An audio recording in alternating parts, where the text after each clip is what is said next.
Anyway, so you know that Beloved, it was written in 1987, and this novel is based on a true story of a black African American slave.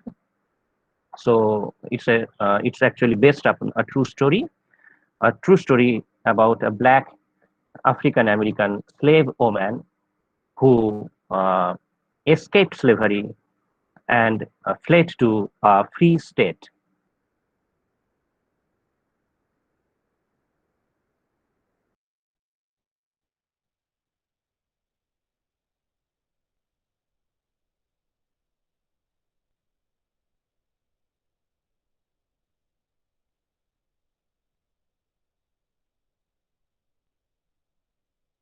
State in that state. So that is why it is called free state. So that central character of the novel, whose name is Sethe, Sethe, Sethe. So Sethe, she fled to a free state after a long, excruciating, painful experience as a slave in various locations, various sites, various plantations. Anyway, uh, so this novel, as we all know, that it is actually set against the American Civil War. I have also discussed in detail about the nature of American Civil War, which was actually a kind of a protest against slavery. So it was a kind of an anti-slavery movement that finally wiped out or abolished the system of slavery in America. Anyway, so this novel is set against the American Civil War, and this novel also examines the destructive legacy of slavery. Okay, so as we know that anti-slavery movement, which is known as American Civil War, that abolished slavery, uh, uh, that it finally got successful in creating law against the cruel practice of slavery. But was it was it or was this step was successful enough to eradicate the cruelties, the untold miseries, the horrible past which are associated with this this practice of slavery? So this is the focus of this novel. So it actually focuses on the legacy of slavery. Okay, so the destructive legacy of slavery. So even though slavery is abolished uh, uh, lawfully, but the novelist here focuses on how the horror of the past, how the cruelties of the horrible cruelties that are haunting the minds of the slaves even after slavery is abolished, and how terrible it would be could be in their life, how it affected their lives for forever. So that is the central attention of this novel. Okay, so it is not just about slavery, but it is more about the psychological effect of slavery upon the slaves who are living in a free state, or who are declared as free slaves, or who are living in a condition in which slavery is no longer practiced legally. Okay, so it's more about a psychological treatment. So you see that uh, that it examines the destructive legacy of slavery. And uh, the central character of this story is, as we know, it is Sethe and her life as a slave, as a she slave. So throughout her life as a she slave and her escape from that life of slavery, and how she survived her that psychological pressure, her terrible horror, how she fights with her terrible memory. So that is the focus of our story. So here we see that Sethi, though she lives as a free woman, she is still held prisoner. Okay, so though she is now living as a free slave or free woman, actually, she is no longer a slave. So she is a free woman, but still she is held prisoner by her memories, her horrible past. So that is the most interesting thing or theme actually about this novel, that even if she is now a free woman, but um, her past or her past life as a slavery, that still uh, holds her uh, prisoner or imprisons her or makes her entrapped in that memory. So she cannot escape completely from her life as a slave. She has physically escaped from her from that slavery, but she could not escape completely from the psychological pressure. So she is still held prisoner by memories, okay, of the trauma of her life as a slave. And narrative means that is the story, or the way it is, or the way the story is written. That is called narrative. So the narrative here we see that centers on Sethi, who was a former slave, a former slave. She is no longer a slave, so she is a former slave. Okay, and uh, how she struggles to move on from her past. Okay, so this story particularly focuses on Sethi's struggle to move from her past, her horrible past, to escape from her past, and how she is trying to embrace her freedom, the new freedom, how she is trying to uh, reconcile with the new life that she is given. Okay, so here we see that as a novel about slavery, uh, this particular novel actually uh, is much different from other novels which also focus on the theme of slavery. So how is it different from other novels? Uh, Here we see that while traditional slave stories or narratives typically document the slave's physical escape.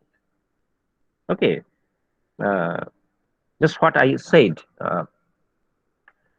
So in traditional stories about slavery, we see that it typically documents or focuses on the slave's physical escape, okay, and their journey to freedom. So it focuses on a slave's physical escape from her cruel life as a slave and her journey to freedom.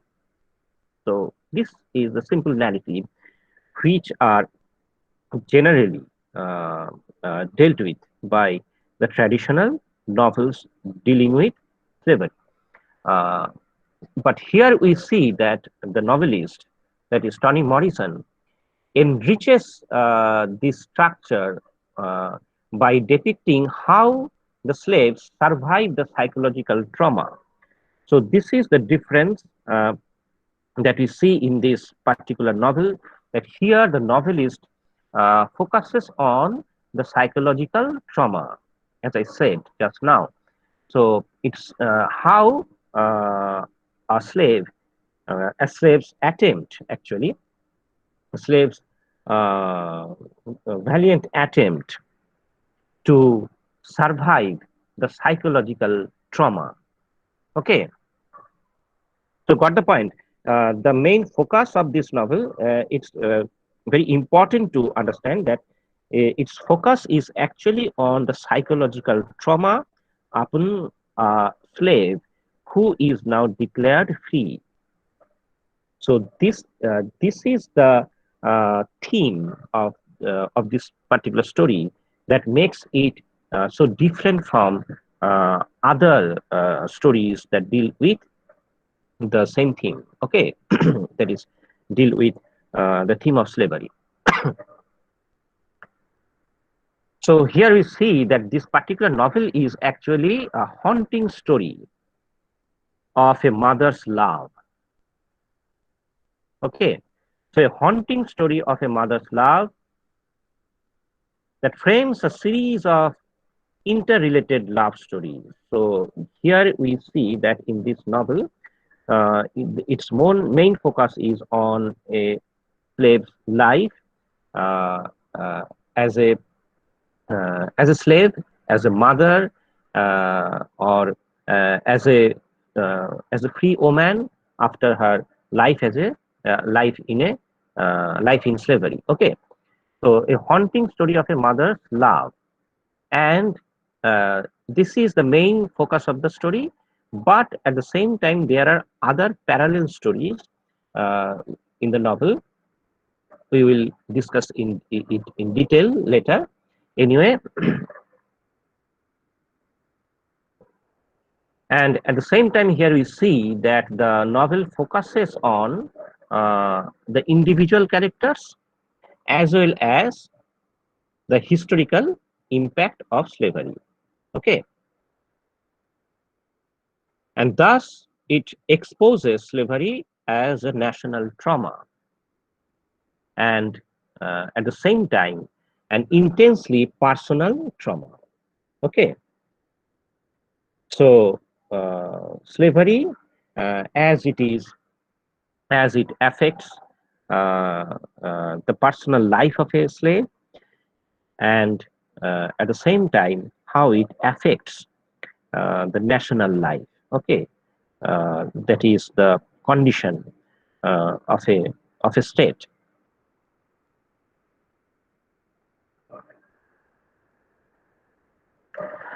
And here we see that in this novel there are multiple plot lines, some fragmented and multiple plot lines, that is which is called stories within a story, and there are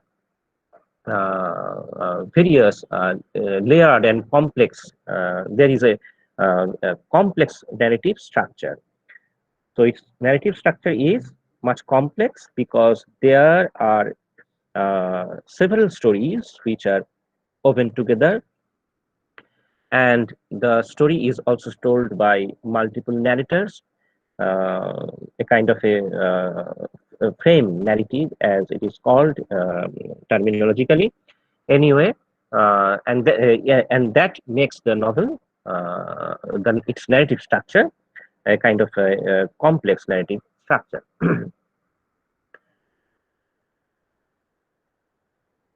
And the story, it introduces various symbols, uh, uh, related symbols and images, which are called motifs, motifs. So it introduces various motifs that shape the major themes in the novel. Okay, so its major themes are memory, motherhood, community, slavery, freedom. So these are the significant themes which are uh, in, dealt with by the narrator.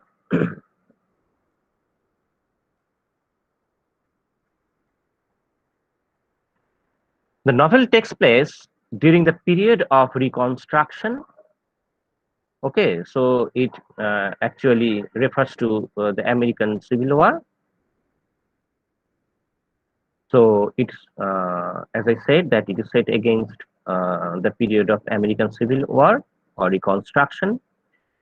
And here we see that chapter 1 that begins in 1873. 1873. Okay, and this particular year is significant because it is 8 years after the Civil War. Just 8 years after the Civil War. So Civil War has just ended. So slavery is declared as illegal in America. So, so slavery is no longer practiced. So Civil War just ended 8 years back, and the novel begins against that particular timeline. So we see that the main focus of the novel is not slavery actually, okay, because slavery is no longer in vogue. So it begins in 1873, just 8 years after the Civil War. The novel opens with the past that literally haunts the present. Okay, so the novel mainly uh, emphasizes upon the theme of memory, how the past haunts the present. Okay, so even though slavery is completely abolished, but still the memory cannot be uprooted. Okay, so it still haunts the present. So Sethe and her daughter Denver, Denver, her daughter Denver, are all that remain of the once close family living. Okay, in at a Bluestone Road. So the place that the house that they live in is referred to as 124 Bluestone Road. So this is uh, the house where they presently live, Sethe and her daughter Denver. 9 years ago, Sethe's two sons, Bugler and Howard, ran off. So they ran off from their home. Uh, Sethe's two sons, Bugler and Howard. So why did they run off? Uh, Possibly they ran off in fear of a baby ghost. A baby ghost. So what is this baby ghost? We'll come to it later. So here we know that Sethi's two sons, they fled the house, and ostensibly on the pretext of a fear of a baby ghost.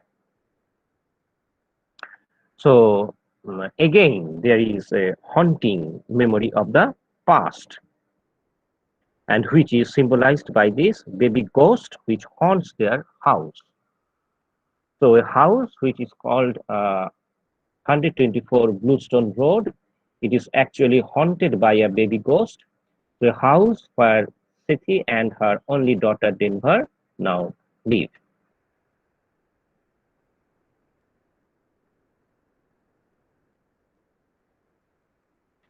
And here we see that Sethe's thoughts revolve around her infant daughter, who now haunts the house. Okay, so here we come to know that this baby ghost is actually Sethi's infant daughter. That is, it is a kind of a reincarnation of our past memory as a slave, a horrible memory.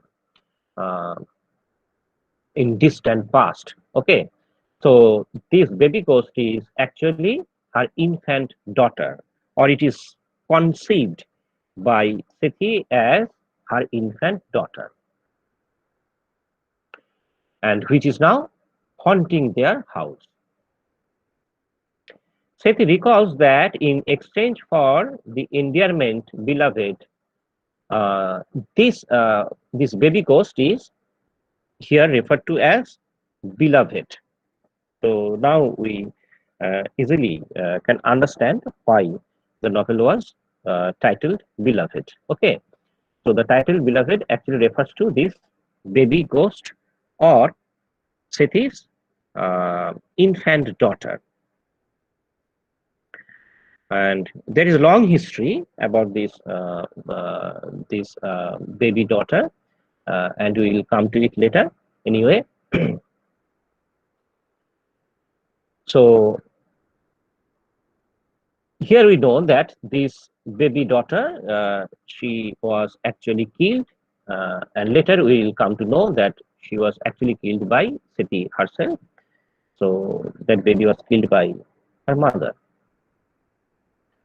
And while she was trying to make uh, a gravestone or write something on the gravestone of her child, she was actually trying to write dearly beloved, but she could not write the word dearly because that would uh, charge her another 10 minutes sex with the person who will write that craving. Okay, so this was the cruel experience of the slaves in the American world at that particular period of time.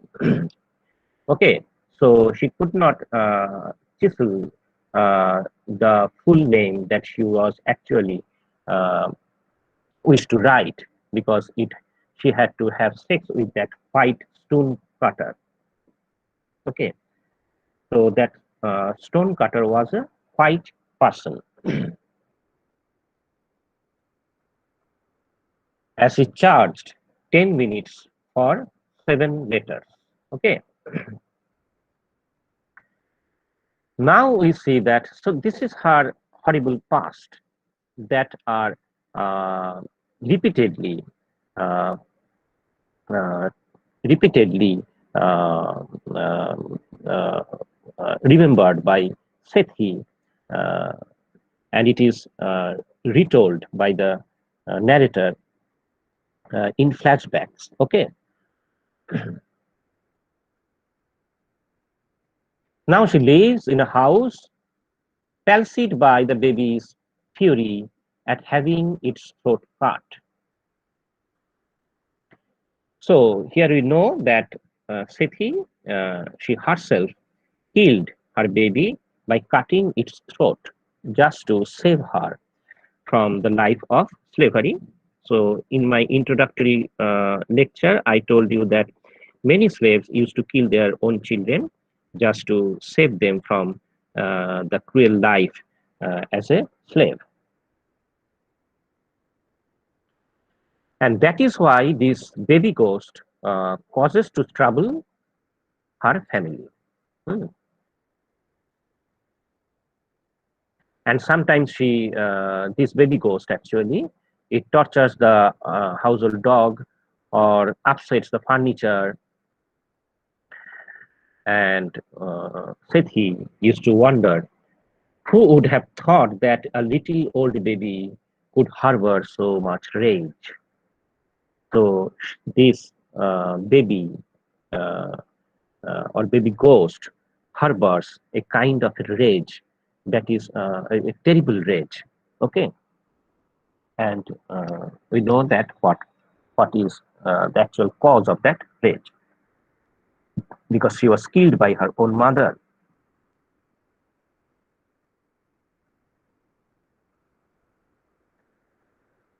So the house that Sati lives in was actually a house of baby sharks. Baby sharks. Baby sharks. uh, she was another slave. Anyway, we'll discuss about this character later. And Sethi once asked baby sharks if they could move out of the haunted home. So Sethi repeatedly tried to leave that home because it was haunted by a ghost. And baby sharks replied that there was no point, that the shared grief of the black community was pervasive and infinite. Okay, so you cannot escape from that ghost because this ghost is actually our horrible memory. Okay, and it is shared by the whole black community, the black people. Okay, so it is our pervasive and infinite grief. So this baby ghost is actually the symbol of our pervasive and infinite grief, which is shared by all black community.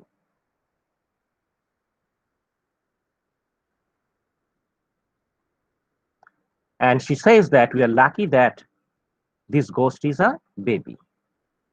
The ghost is a symbol of the past, a reminder of the effects of slavery. Okay,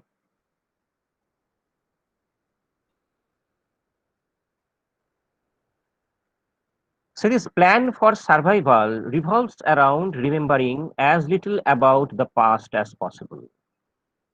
So Sethi's only attempt in her life after she is freed from her life as a slavery was to forget her past. So this was her terrible struggle, how to forget her horrible memories. So that is a very difficult struggle uh, of Sethi. Okay, and the story revolves around her uh, struggle to forget her past. She finds the process of memory, like the ghost of her baby girl, to be too painful. Okay,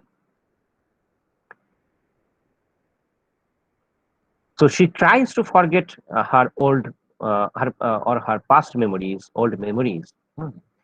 But often the memories return without warning. So this is the uh, reality that, uh, however, she tries to escape her memory, it still haunts. It uh, uh, uh, it visits her mind uh, unexpectedly. The memories return without warning. For example, as she hurries across the field, she sees boys hanging from the most beautiful sycamores in the world. So this is a very significant line where we see that terrible image of cruelties are described with uh, uh, another image which uh, evokes the mood of or mood of joy, mood of purity. So that is very interesting of this particular narrative technique, a kind of an irony that is created by this juxtaposition of the image of cruelties and at the same time the image of beauty.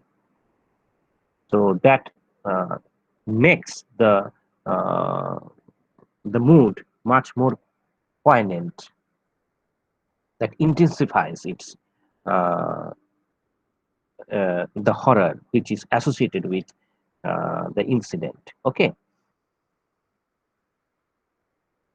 now I come to another character, Paul D. Paul D. He was another slave, and he was also known to Sethi because they all worked in the same plantation. Uh, so when Paul D shows up unexpectedly, so Paul D, after long years, he suddenly uh, came to visit Sethi's house.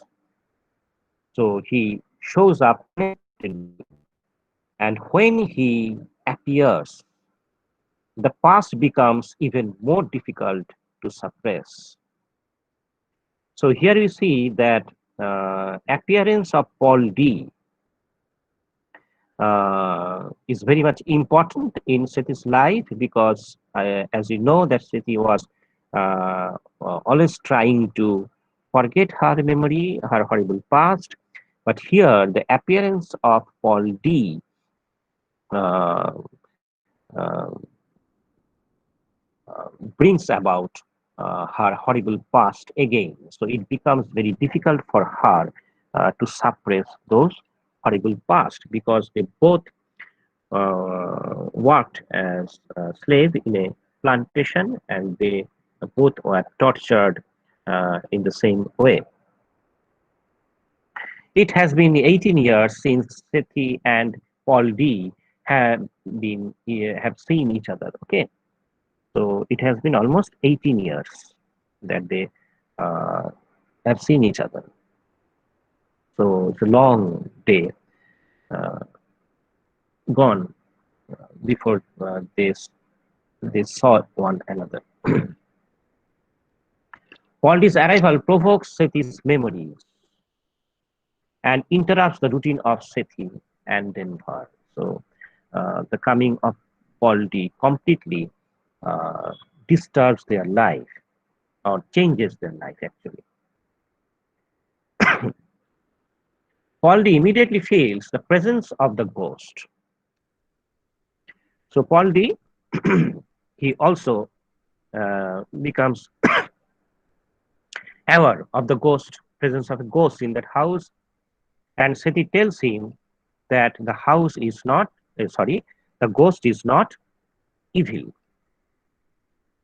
and she is just sad. Poldy recognizes this sadness. A wave of grief soaked him so thoroughly that he wanted to cry. So Poldy, he is again uh, overcome with his horrible past. The emotional effect the ghost has on Poldy reveals his sensitivity, while it also symbolizes the pervasive haunting of the past. So here you see that the characters have been so profoundly affected by the experience of slavery. So they cannot separate themselves from its horrors. Okay, so they are terribly affected by their experience of slavery.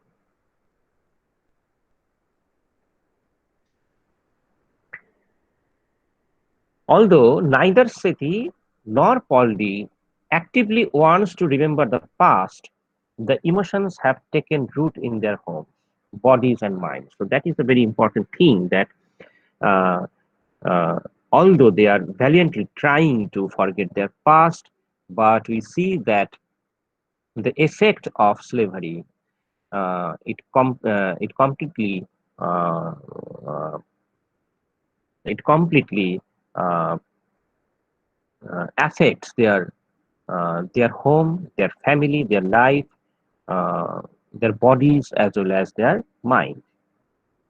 So it is all pervasive.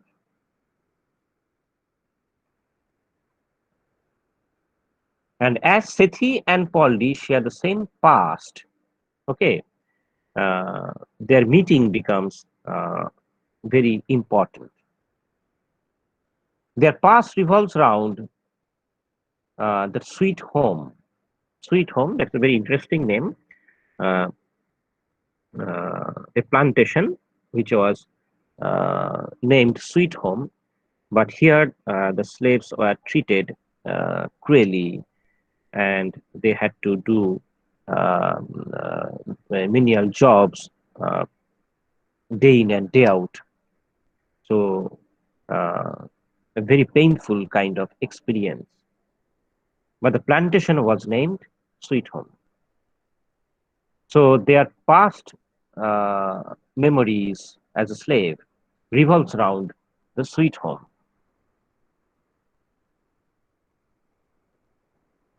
Mr. and Mrs. Garner, okay, they were the master of the slaves or the owner of that plantation. And uh, baby Suggs, I have just mentioned that name. So baby Suggs and her son Hale, Halle, and several other sons who were named Paul A, Paul B, Paul A, and Sixo. Okay, so these were the slaves who used to work under in the plantation owned by Mr. and Mrs. Garner. So Sethe, Paul D, baby Suggs, her son Hale, and other sons, they all work under Mr. and Mrs. Garner. After Hale buys his mother out of slavery, the Garners replace baby Suggs with 13-year-old Sethe. Okay, so baby Suggs, she got freed from her slavery because her son Hale bought his mother out of slavery.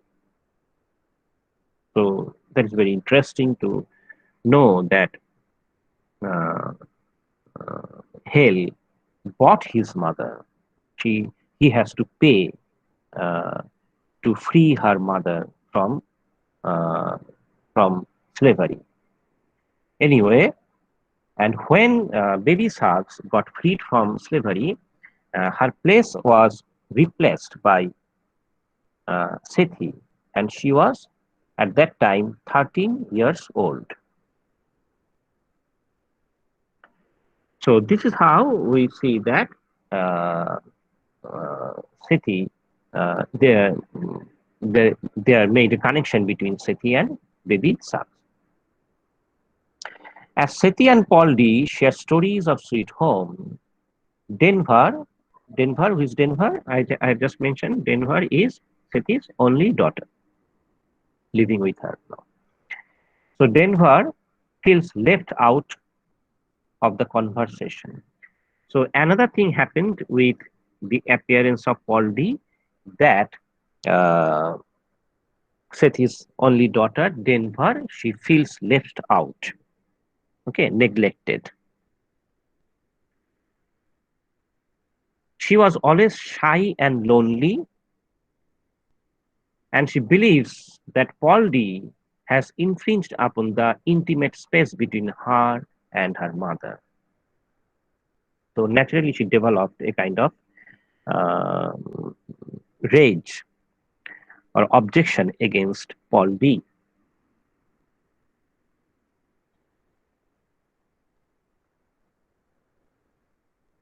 So Denver endures the effect of living in an isolated, haunted house where nobody has visited in 12 years. So Denver and her mother both has been living in a house um, which nobody has visited in 12 years. So it's already a haunted house because nobody visit their house. So they live completely lonely, isolated. So why the people not why do the people do not people visit the house? Because it was conceived to be a haunted house, as we know that a baby house, a baby ghost. Uh, there was a presence of a baby ghost in that house, and that is why it was completely uh, rejected by the people around. Okay,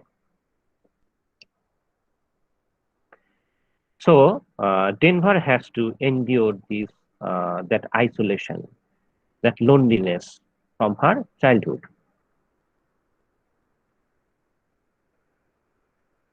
And another thing is that Denver uh, did not like the conversation of Sethi and Paul D because in their conversation they they repeatedly return back to their life as slaves.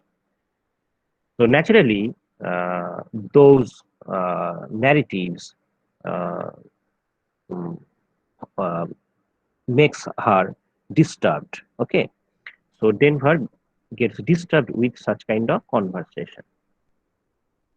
So she mocks her mother and Paul D for reminiscing about the plantation. Even with its painful memories, however, Sethe acknowledges that this was the only place they knew, and that the memory of being there comes back whether we want it or not. Okay, so the memory will come back whether they want it or not, because it is inevitable.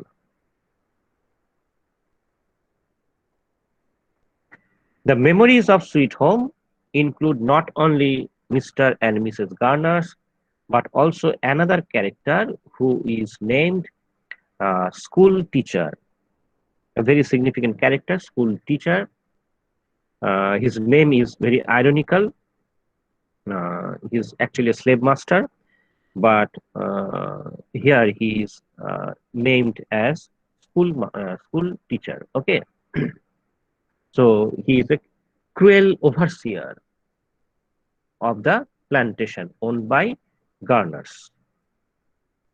So the cruel overseer, okay, who replaced Mr. Garner after his death. So after the death of Mr. Garner, the school teacher replaced his place and he begins to oversee the plantation. When school teacher replaced Garner after he died, Sweet Home dissolved into a nightmare of humiliation, beatings, and murders. Okay, so suddenly the atmosphere of the plantation changed due to the cruel treatment of the school teacher. Sethe, though independent and tough, claims she will never run from another thing on this earth. And she tells Paul D that just before she escaped Sweet Home, school teacher ordered his nephews to steal the milk from her breast. So in their conversation, they are um, again and again returning back to their horrible memories, how she escaped from that plantation and how she was treated by the school teacher. So that horrible memories are immediately welled up. Okay, the harrowing memory evokes the novel's motifs of motherhood. Okay, so motherhood, this is another significant theme of this story, and through different incidents narrated in the story and various images uh, evoke this theme of motherhood. So here we see that she was tortured when she escaped from that plantation, and uh, her breast milk was uh, seized by the cruel masters. So that also signifies the loss of her motherhood.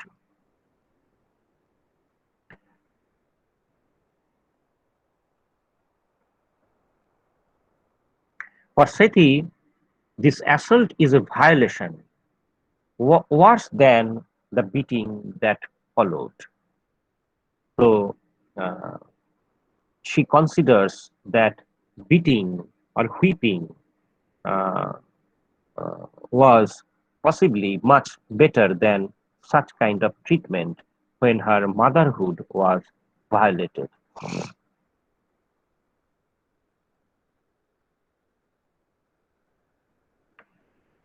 The school teacher and his nephews used to violently whip her, opening up her back and leaving a tree of scars to mark her. So this is the image that they used to they left a tree of scars on her back. The tree is one of many physical reminders of the horror of slavery. So here the image of tree scar, exemplifies the use of the grotesque. The effect is both repulsive and attractive, signifying the complexity of Sethe's relationship to her past.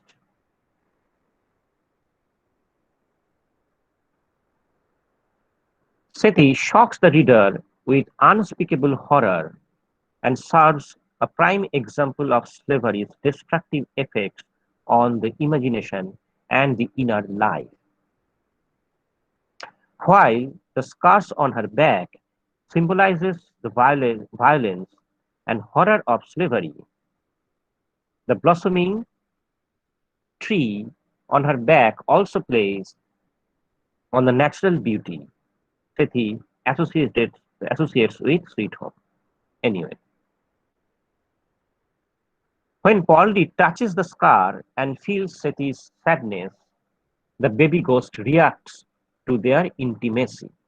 So here we see that not just Denver, but also the baby ghost was envious of the intimacy between Paul D and Sethi.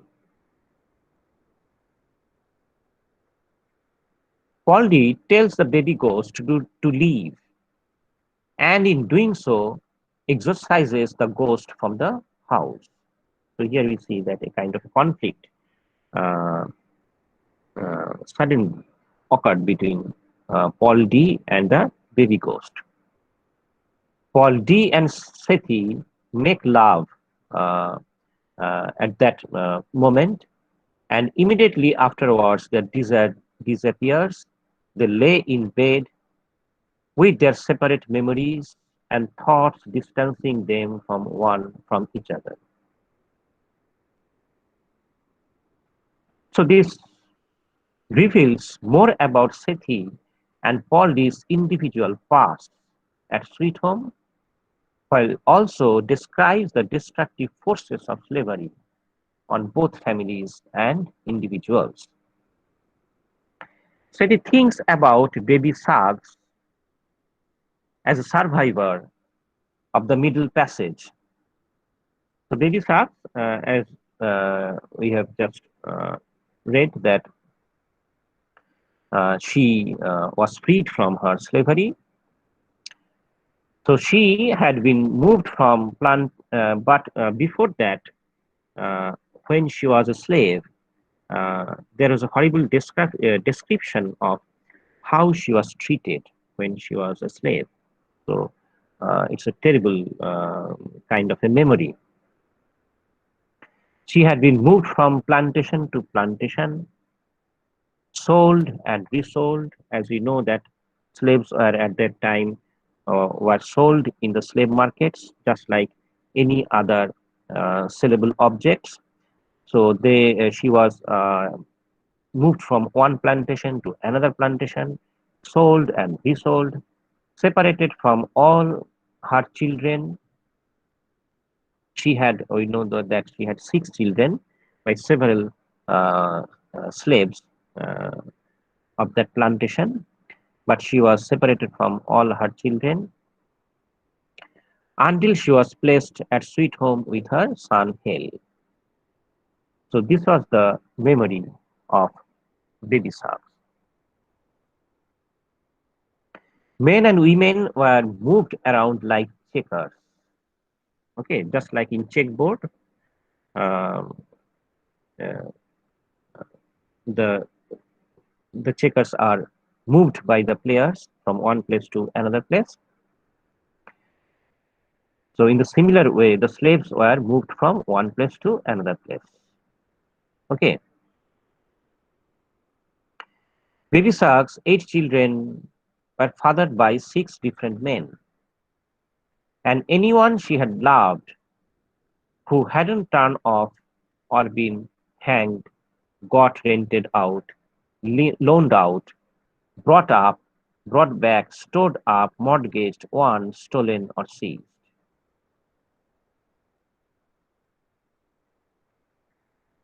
Now you see that Denver gradually appears lonely because her mother and Paul D are catching up old times. Okay, so they are always they started living in their uh, uh, past memories. So this very incident uh, disturbs the life of Denver, and she takes refuge in her secret hiding place. Although Denver was born free, she is too enslaved by the isolation of the house and her mother's haunted memories. So this is another significant side of this novel. Here we see that even the daughter of a free slave uh, is psychologically enslaved. Okay, by the isolation of the house and by her mother's haunted memories.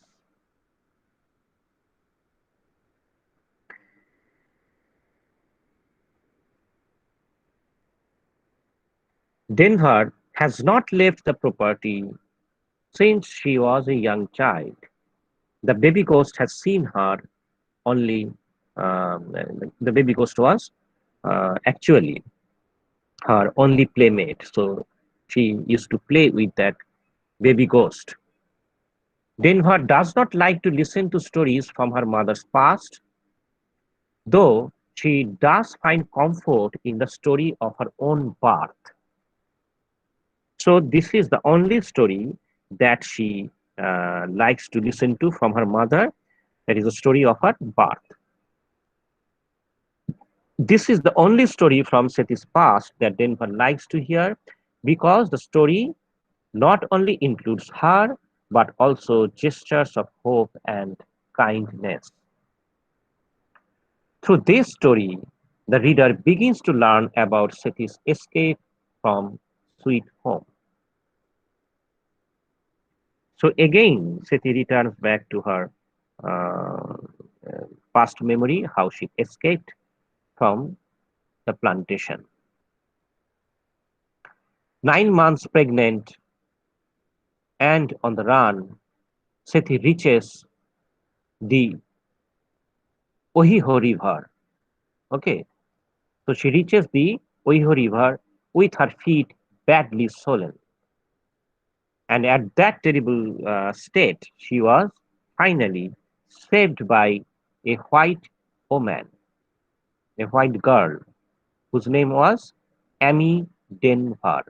Amy Denver. Okay. So now we come to know that why uh, Sethi's daughter was named Denver, because she was named after this particular lady who saved Sethi's life. So she was saved by a white girl, Amy Denver. Amy Denver, she was 16-year-old servant.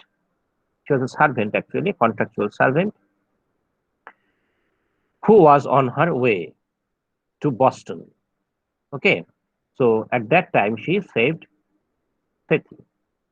This scene with Amy depicts one of the few acts of kindness by a white person. So this is the only uh, scene in which we see that a white person is described as kind-hearted, helpful, and sympathetic to the black community. So, but was just an exception.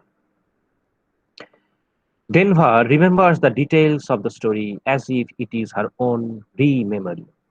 Okay, re-memory, that is a very significant word which is used in the novel, re-memories. Okay, so memory that is um, that suddenly comes back after a long period of time, re-memory, and starts haunting the present.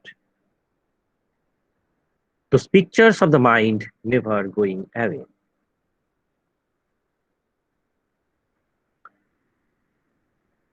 During the course of this incident, we see that the tension that gradually escalates between Denver and Paul D. And Sethe warns Paul D. She will not hear a word against her daughter. So here we see that Sethe, her role as a mother, that she has a terrible affection for her daughter, and she is not going to compromise anything uh, uh, for her children. Okay.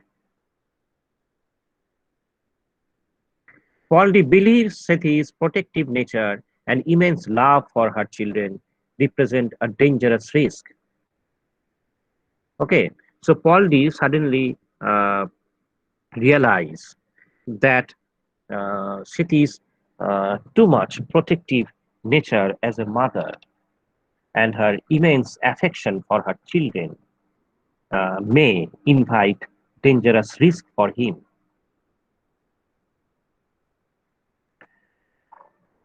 For a used to be slave woman to love anything that much was dangerous, especially if it was her children she had settled on to love. Okay, so a slave was tortured and never given or denied any kind of joy, happiness in life.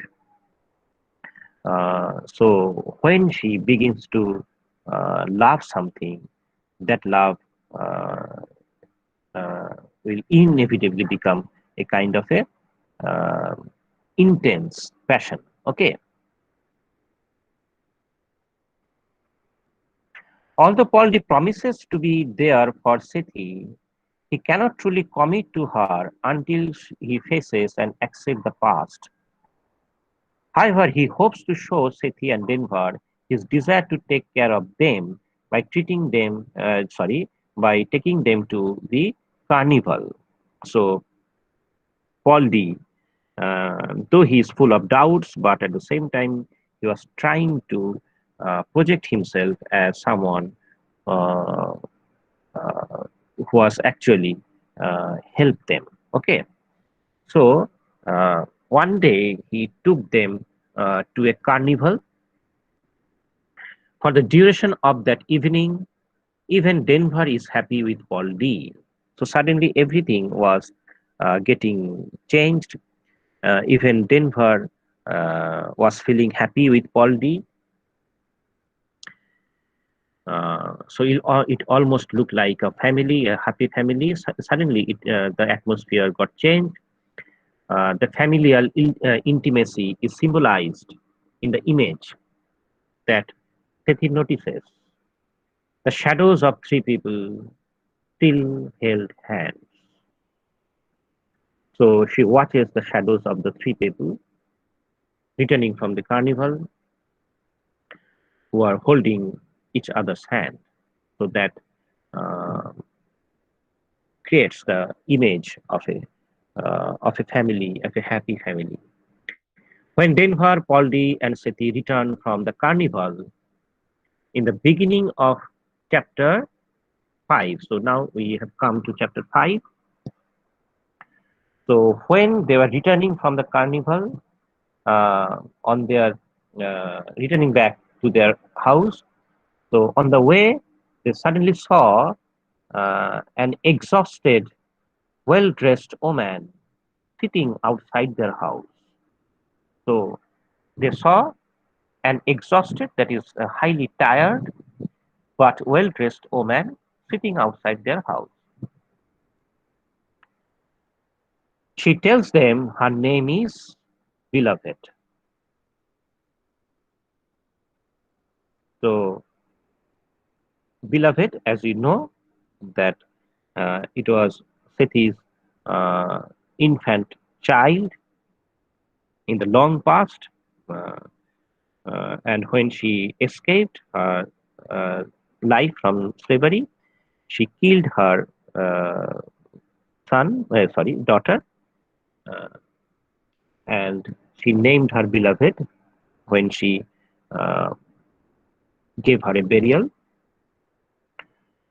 So now here suddenly a woman appears and she declares that her name is beloved. Upon seeing the woman, Sethe immediately has to relieve herself. So Sethe, as we know that she was quite horrified after that incident. Uh, so as a mother to kill her baby, we could imagine how horrible it could be, how horrible experience it could be. So when she suddenly saw a woman declaring herself as beloved, she got terribly overjoyed. Uh, she immediately has to relieve herself. An uncontrollable gush of water that alludes to her water breaking and symbolizes the rebirth of her deceased daughter. So here another image is created by the author. So when she saw her, uh, saw that lady declaring, and that girl actually declaring herself as beloved, uh, uh, a kind of motherly affection uh, welled up in her heart. Okay, and that is suggested by her immediate uh, feeling to relieve herself, and that is connected with uh, the childbirth. Okay, the woman is thirsty and sleepy. So that woman who declared herself as beloved was thirsty and sleepy, her voice low and rough. Thirsty, sleepy, low, voice low, rough. So these are all suggestive of infancy. So as if this woman symbolizes that infant baby who was killed by Sethe. Okay. The images of infancy surround beloved. So beloved, even though she is a woman, but her gestures, her appearances, everything has a kind of a uh, infant nature, okay, childish nature. Her neck seems unable to support her head. That is another characteristic of a baby. Her skin is soft and unlined, and she drinks as greedily as a nursing infant. She is sick with croup under Denver's watchful care. Beloved sleeps in Baby Shark's bed for 4 days, and when she finally fully opens her dreamy eyes, Denver is startled. Down in those big black eyes, there was no expression at all. So that is also suggestive of a ghostly uh, appearance because the eyes of beloved were completely blank. The description of her eyes echoes an earlier description of Seti's eyes as as eyes that did not pick up a flicker of light. Beloved also has an extreme sweet tooth like a child, and she is too weak to walk on her own, although Poldy sees her pick up a rocker with one hand. So this is the enigmatic nature of this particular character that sometimes she appears uh, like a child uh, and sometimes she appears very much strong. Anyway, so here we end today.